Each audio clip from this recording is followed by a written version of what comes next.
I want to see what the legal mindset has to say about this. I'm super curious. So much, dude. There's so much evolution to this shit. To be Today, we're honest. going brick by brick as we analyze the bricks and minifigs case and all of the law and crimes involved in this. Of course, this is the legal mindset where we teach you to be your own judge. I'm Andrew Esquire, American attorney. Now, this is something that has slammed my inbox, and there are so many legal questions, different areas of both civil law, criminal law, regulatory law, that I found this very fascinating, but it took me some time to put together this analysis. But this could not possibly be more perfect down my wheelhouse as a corporate Is that attorney. a I dealt short with pretty video much from all of Aztec these Cross? issues. Is that what This is that a is? content creator, Reckless Ben, who decided to take on the company of Bricks and Minifigs, which is a company selling Legos. Now, how this breaks down is essentially there was a consignment agreement with one Brian Mansell and the former franchise owner of a local branch, a local franchise of Bricks and Minifigs. And for those that don't know, franchises are not owned by the corporation. So, as a corporate attorney, one thing we constantly would say, one thing that is very much true, is you will constantly shift the blame between corporate and the franchise. The corporation will say it's always the franchise fault, right? That's something you have to talk to the franchise owner, and the franchise owner will say, take it up with corporate. That's a corporate issue. That's in our contract, etc. So Ah, I that game of see. back and forth is very, very, very much tried and true here. And we see that play out in this case. Finally, she gave me an answer of why she can't help me. He's been supposed to be getting a hold of corporate. Basically, what the manager's saying is that if someone did steal the Legos, it wasn't her, it was corporate. And this was corporate's side of the story. You have to talk to the store owner. Now, this all really goes down to what a consignment is, Jesus and really Christ. that's what you need to understand here. So, a consignment is essentially when one person is holding something on behalf of somebody else. In this case, it was over $200,000. That's the disputed value. Now, Bricks and Minifigs, the franchise owners, they dispute that number, but the Mansells, Reckless Ben, their number is 200K. So, let's go with the higher number. So, a lot of Star Wars Legos were very valuable. Now, consignments are what's called a security interest, and those are regulated by the Uniform Commercial Code, which has been adopted in Oregon. Under that code, the property remains under the superior title, meaning the ownership of the consignor, so the person that signed it over, even though it's being held by another person. The problem with this is the telltale maxim possession is 9/10 of the law. So even though there's this agreement, the physical product is being held by somebody else. So you have to wonder what they're going to do with that product. And in this case, something very, very wrong did indeed happen. Almost mockingly, they've since flooded all of their social media with tons of pictures of Star Wars Legos. At this point, it seems like they're just rubbing it in this family's face. So what likely happened here, which is something that Ben's videos don't make clear, is that after this consignment was made, essentially they quickly sold off that property to make cash. And once they made that cash, they either used that for operating expenses because the store wasn't making enough money. A lot of times stores will just make money on one high ticket item or one thing that sells well. And that's really what's keeping them afloat. They're really not making a lot of money. So, hey, they go and liquidate this inventory, these Star Wars Legos, because, hey, they belong to really somebody else and they're not going to come after us right away. And they may not have the resources. So we may be able to strong arm them. So they sell those off quickly, take the cash, and essentially flee. But essentially, those Legos are mostly gone, and they've likely taken the profits from those Legos already. And the whole purpose of Ben's video, which is to get the Legos back, is likely never going to happen because those Legos are likely mostly gone and sold off for cash. That's a lot of times what will happen in these Yeah. agreements, particularly when you have a party with more power, like a larger corporation or even a small business versus an individual. They can feel like, hey, you're not actually going to take me to court on this, and we're going to get away with this. And the guy just looks at me, crosses his arms, and goes, "Let me tell you what's going to happen. If we go to court, we're going to drag this thing out so long, and you're going to end up spending so much more money than your collection is ever worth or what you ever would have gotten on it." So despite retaining superior title, they took those away from them. Now, the franchise owner had several arguments here related to the consignment. First of all, they said, hey, we're going to keep these as store property because this consignment was illegal. We're not allowed to do consignments based on our corporate contract.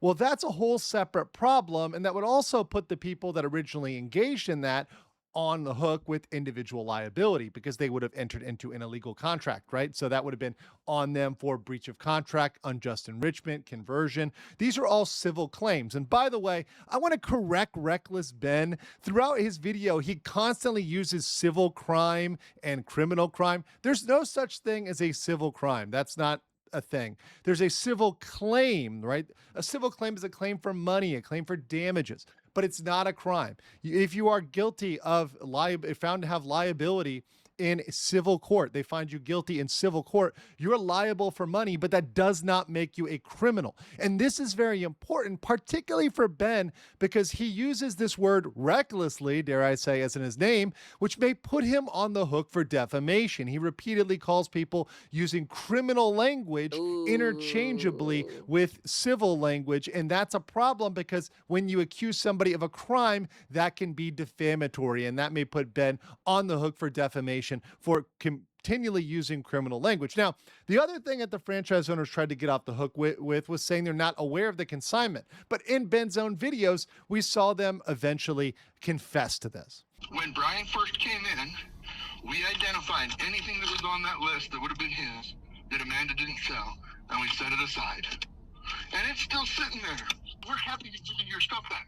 Next is really the thing that they should have done with this, which is go after them for conversion, breach of contract, and unjust enrichment. Now, I know they make a big point of going to court is expensive, but what they don't mention, and my first thought, and the thought of almost all the lawyers that I talked to on this, when I talked to my colleagues on this, was find somebody who will work on contingency. Contingency means a percentage of the recovery.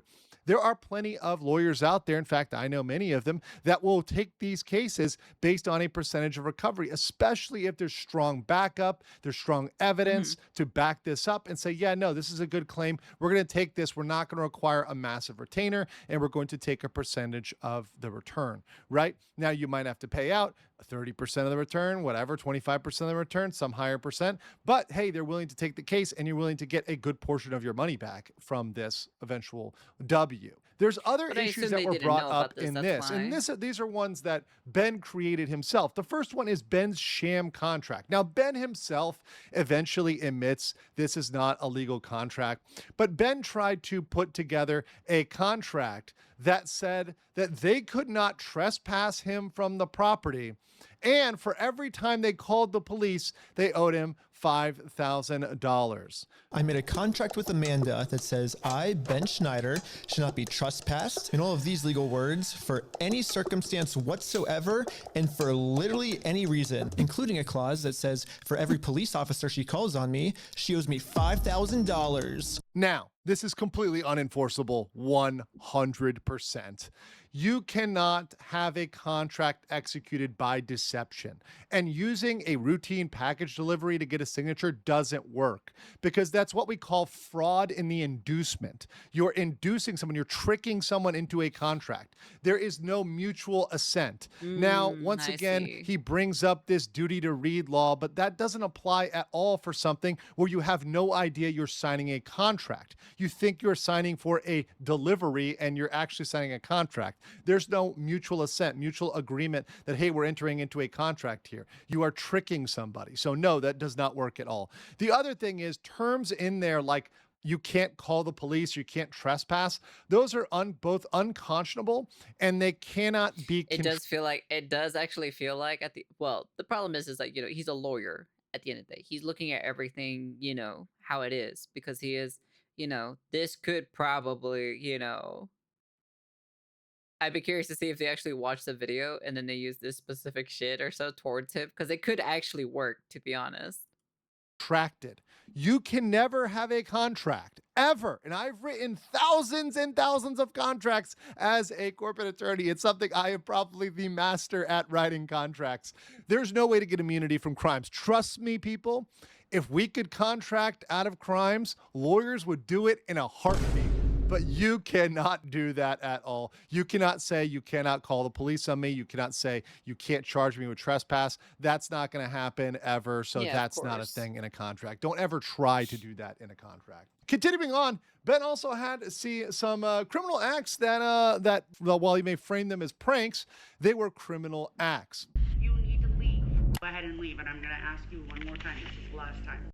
So after being told you need to leave, you're getting into issues of criminal trespass.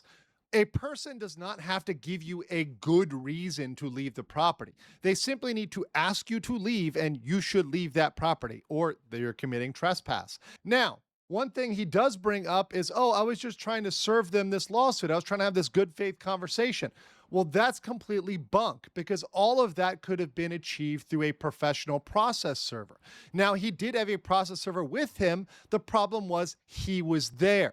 And actually, under the relevant local law, it says if you're an interested party, if you're somebody who is involved in a lawsuit as a plaintiff, as a defendant, as somebody who's interested in that lawsuit, you cannot function as the process server. So because he was suing them in small claims court, he is not a valid person to act as a process server or to be there when they're serving process. I know why he was there, but it actually worked against his case and ended up getting him in trouble. He should have left it to that process server. If he wanted to stick a body cam on the process server or something like that, he might have been able to do that, depending on the consent laws there. But that said, he might be able to record it, but not be there himself physically, because I think that is where the issues come up, and that's where the trespassing comes up. You also have potential disorderly conduct, which comes in for many of his pranks that he was pulling off. And we did it. And the sign is way too small. What the heck, ChatGPT? And targeted residential picketing, as well as several likely local ordinance violations. Remember, there's always going to be some local law that you're violating. That's always going to happen. The other thing is stalking. This comes up pretty clearly if you look at their behavior and you think about this through a lens of, well, what if these were just innocent people, even if they're not, right? You look at it as stalking because it's conduct causing reasonable fear for your safety or emotional distress. Typically, it has to be 2 or more actions, but they had a multitude of actions that they recorded in 4K of them going around recording people, going to their houses, etc. That's going to look like stalking. That's not going to look good. So you've got all of these things that can come against Ben potentially. Whether or not he can say he had this imprimatur, this kind of slight reason of serving that lawsuit, he didn't legally need to be the one to do that. And one thing that he does repeatedly here is act as if he's Mansell's legal representative. But he's not really in an official legal role. He's not their attorney. He's not a trustee in their case. He's not necessarily a process server, because he might not be qualified as a party to those small claims lawsuits. So he really doesn't have a role to play here in that. He's kind of creating this role, or he thinks he had this role to play as a representative, where he really doesn't. His main role, which he did work very effectively, was drawing publicity.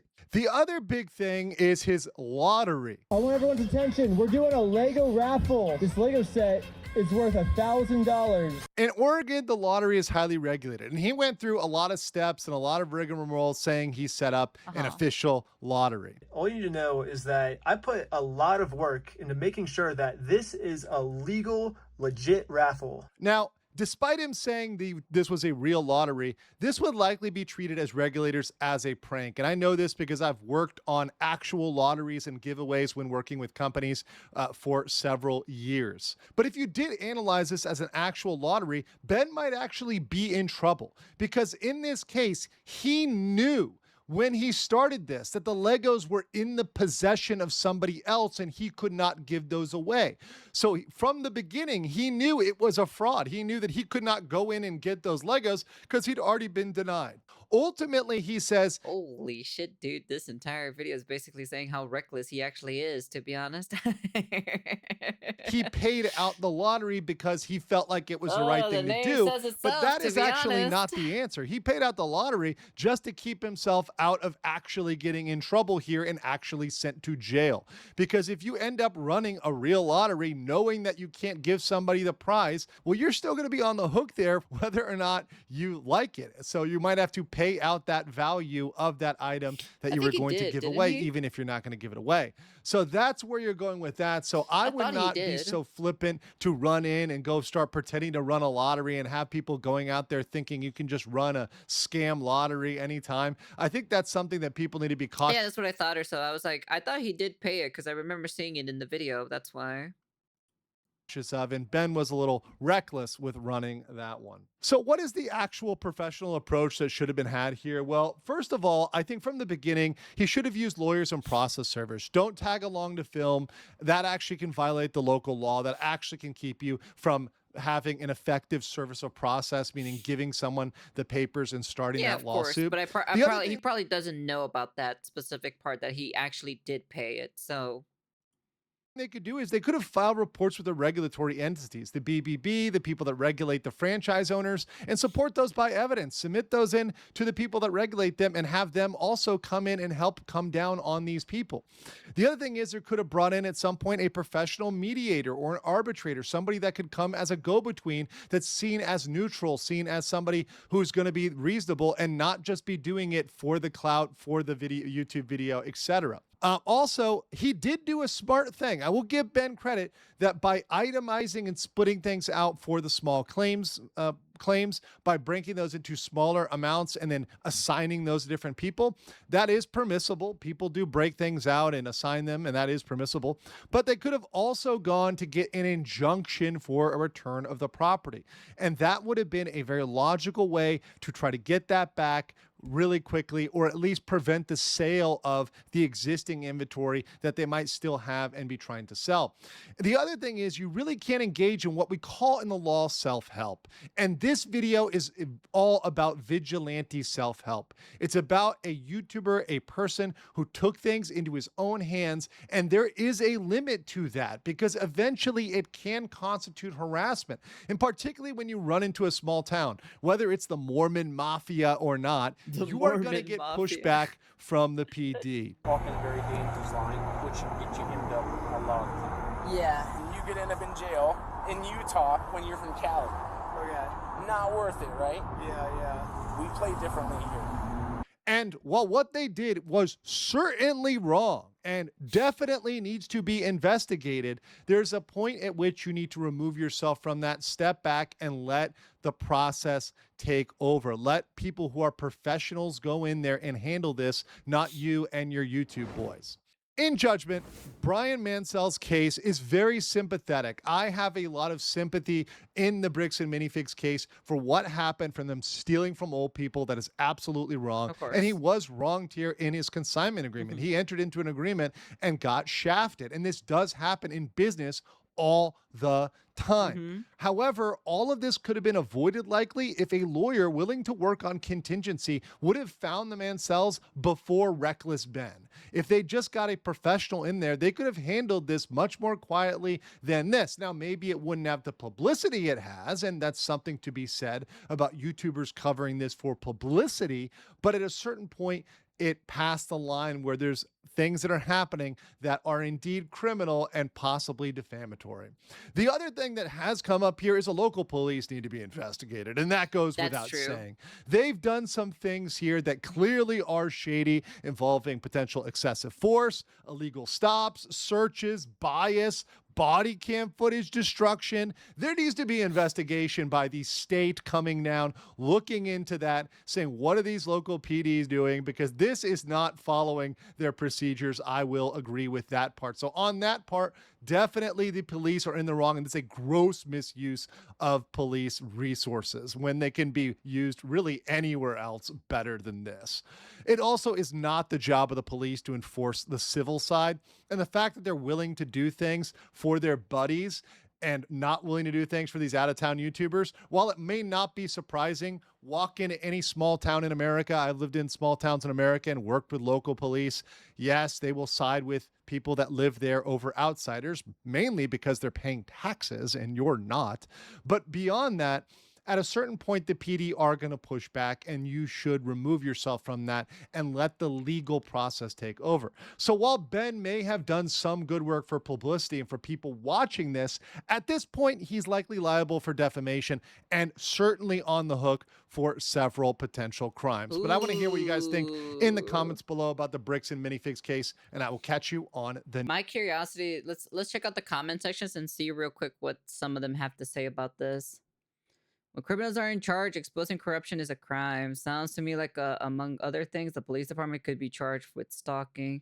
I don't think I've ever seen corporation more intent on self-destruction. Josh said he was going to shoot Ben, so you see, we had no choice but to arrest Ben. The American Fork Police Department.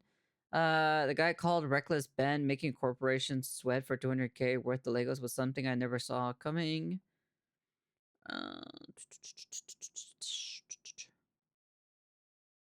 You criticize the way he went about it, and you may even be right, but everything playing out the way it did is the only reason anyone knows about this case. Exposing the corrupt police department makes it whole thing worth it. As far as I'm concerned, no one ever called him play it safe, Ben. Even lawyers take the take on this seems to skip over the that Brian said that he tried many lawyers and received the same ugh. They all said the same no. If the suggestion is that he's lying, that's separate, but to say he didn't do it, yeah, because I remember, yeah, because he did talk to lawyers at the very beginning or so, and then all the lawyers refused to work on this case for some apparent reason. So then he went over to Reckless Ben afterwards at the very end. So, you know.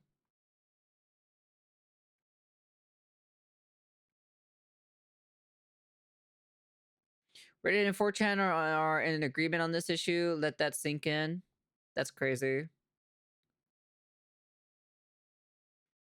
Companies might not be able to do a contract out of the crime, but it seems equally problematic that they are threatened to leverage resources against someone who's basically prevents a lawsuit in the first place. That is very true.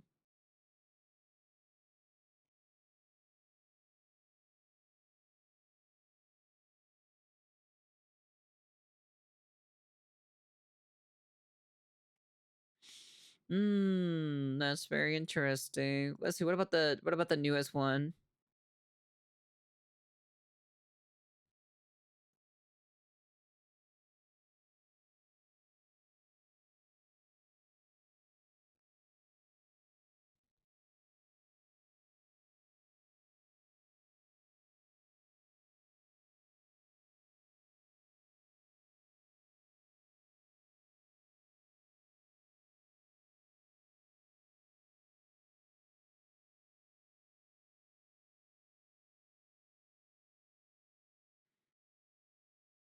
Well, we will see. If Ben didn't promote this, they will be sitting on 20K on Patreon instead of 200K. Yeah, you mean the not the Patreon, you mean the GoFundMe page? Is that the one you're talking about? I heard that Bricks and Minifix tried to have the Patreon. Yeah, I already talked about it already, so you're late on that one. So, but yeah, there is a lot of things that needs to be discussed or so about this. Not gonna lie, dude. Everybody is talking about this. Holy Toledo's, man. I'm not gonna lie, there are a lot of things are being talked about here. We'll see what happens, to be honest. Hey, man, but at the end of the day, you know, I'm like, this company's pretty scummy or so for them not to give back their Legos back, though. Come on, man. It's just a bunch of Legos, man. It's not that serious, man. Honestly. Around the US needs to know. My question is if like people around the world knows about this, to be honest. The big old 200K Star Wars, you know, scandal. All of this happened just because of Legos, man. It's just a wild thing how this happened, dude. Honestly. So let go of my Legos? No. They will not let go of the Legos. They will never will. Well, we'll see what happens. I assume there's probably going to be like one more video from Reckless Ben or so. Because I assume maybe there's still one more question mark. I'm not too sure, but we'll see. I don't know. But yeah. Anyways. we're just gonna have to wait and see. I am way too invested into this shit. Holy crap, dude. I've been so fucking invested in this goddamn Lego thing. And the Lego company still hasn't made a move. Oh yeah, I heard about that. That the Lego company was looking in on this too as well. Well, I'm not really, I'm not really too confident in them actually, looking into this, to be honest. So, like I said, we will see. We will see what happens. That's all we can do for now.